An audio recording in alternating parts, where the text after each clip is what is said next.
तारा बहनी के गाड़ी में खटिया के लंड पेलो वाह।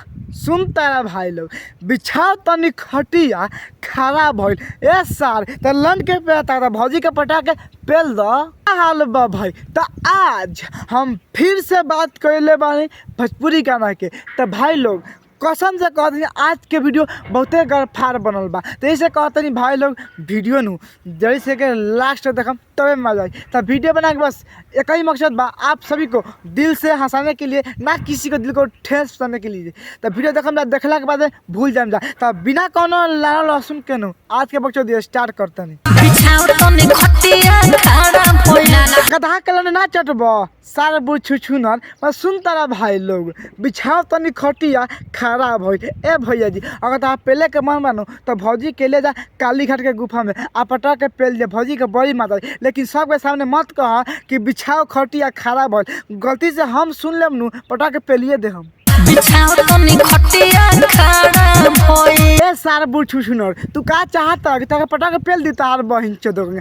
फिर से सरवा कहता कि बिछाओ तनी खटिया खड़ा भइल।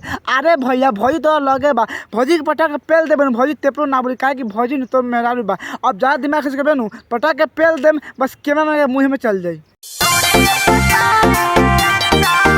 देखा तारा भैया भैंसी वाला के कैसे भौजी के ढोरिया पर अंडा की पतना काट धर देले बा। लागता भैया नु ओके चाटी। ए भैया जी आगे शुरू करत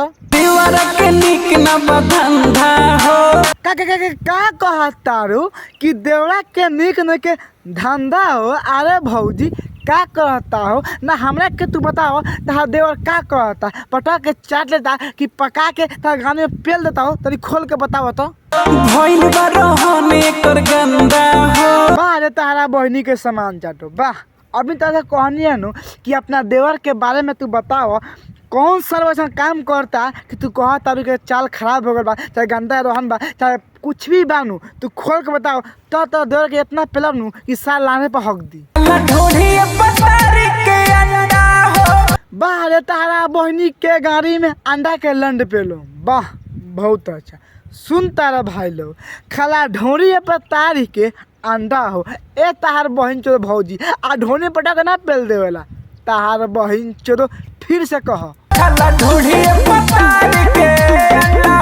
पटा के ना पेल देवेला तार बहिन चोदो। सुन तारा भाई लो खाला ढोरी पर तारे के अंडा हो। अरे भौजी हम तो कल दिन सारा नु बुढ़ छुछुना बा कि ढोरी पर अंडा थारे खाला। अगर हम रहती नु तो दोनों बम पर तारे खैती नु बड़ी मजा आई।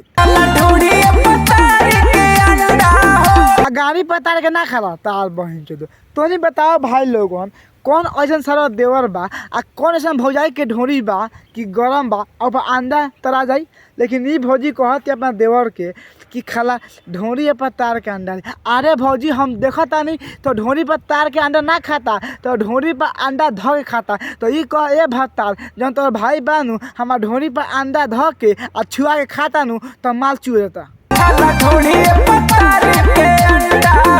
ए भौजी उ तहार देवर बा अब ढोरी पर तार के अंडा खाए तहारा गाड़ी पर तार खाए चाहे तहारा अगला छेद पर धर खाए ओसे हमारा कुछो ले दे के नहीं है। काहे कि हम एगो देवर बानी कोनो के तहां से कहल चाहतानी कि तहार देवर के चाल खराब बानू तो तहार देवर के अपना लगे बोलावा आ गाड़ी में पटक के कौन डंटा पेल दा सार नु तहार लगे अबे ना कर आ तहार ढोरी में अंडा तार के खइयन। बात समझ बा ठीक बा त निहुरा पटा के पेले लगी। पर लाल किला नीचे जम्बू का समीर बाहर तारा बहनी के गाड़ी में बड़का बाबू के लंड पेलो वाह।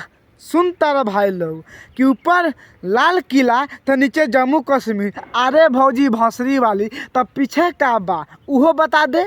हमरा आगा पीछा छोरा बड़ा बड़ा वीर है। गधा के लंड ना है तारा बहनी के झाट में आग लगाओ। सुन तारा भाई लोग कि हमरा पीछे बड़का बड़का वीर छै। अरे भौजी तो पता नहीं कि तो जवानी नु बहुते चढ़ल बा तो सब कौन तो पीछे लागल बा यही से कि तू देबू नु तो पटा के पेलियन सा तो तनी बच के रही है। ऊपर लाल किला नीचे जम्मू कश्मीर वाह रे भैया भौंसी वाला वाह। इहो बुढ़ी सुनर सार नहीं कहता कि ऊपर लाल किला आ नीचे जम्मू कश्मीर छै।